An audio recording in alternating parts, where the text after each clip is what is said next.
निवडणुका आल्या की भाजपावाले जे आहे ते जातीय आणि धार्मिक द्वेष निर्माण करण्याचं त्या ठिकाणी काम करतात। लोकसभा आणि विधानसभेच्या इलेक्शनच्या वेळेला हिंदू जन आक्रोश मोर्चा त्या ठिकाणी काढण्याचं काम झालं।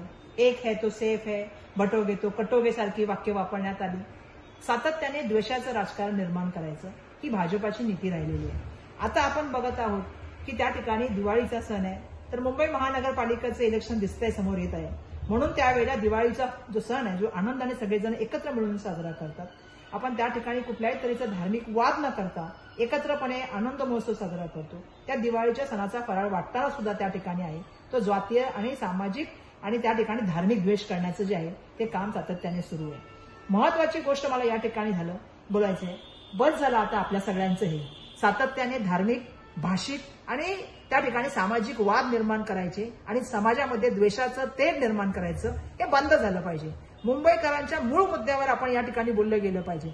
आज मुंबई ही देशाची आर्थिक राजधानी, जागतिक लेवलचं शहर, आज तुम्ही मुंबईला बक्कल करण्याचं काम त्या ठिकाणी केलंय। आज आपण मूलभूत मुंबईच्या प्रश्नाबद्दल बोललं गेलं पाहिजे, पण दुर्दैवाने ते न बोलता सातत्याने जे आहे ते द्वेषाचं राजकारण त्या ठिकाणी निर्माण करायचं। आज मुंबईच्या रस्त्याची अवस्था काय, आपण तर सांगितलं होतं सिमेंट कॉन्क्रीटचे रस्ते होणार।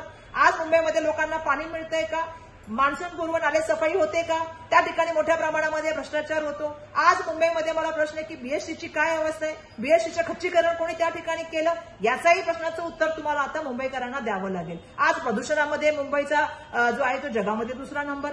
आज आपल्याला सांगायचं झालं तर मुंबईमध्ये क्राईमचा रेट मोठ्या प्रमाणामध्ये वाढलेला आहे। आज मुंबईच्या बाबतीत बोलायचं झालं तर महत्वाच्या जागा तुमच्या मित्र बिल्डरांना देण्याचं काम चाललेलं आहे। मंत्रालयाशी संगणमताने असलेल्या कॉन्ट्रॅक्टरांना मोठी कॉन्ट्रॅक्टर त्या ठिकाणी कॉन्ट्रॅक्ट देण्याचं काम चाललेलं आहे। आज हॉकर रस्त्यावरती त्या ठिकाणी त्रासामध्ये हॉकर पॉलिसी तुम्ही त्या ठिकाणी करत नाही आहात। आजही खड्ड्याचा प्रॉब्लेम, आजही ट्रॅफिकचा प्रॉब्लेम, आजही मोनो बंद आहे। या सगळ्या प्रश्नांची उत्तर तुम्ही देणार आहात की नाही, मुंबईवर तुम्ही बोलणार आहात की नाही, की फक्त द्वेष निर्माण करायचं, माझं सगळ्यांना आव्हान आहे। या वेळेला आपल्या सगळ्यांना विचार करावा लागेल।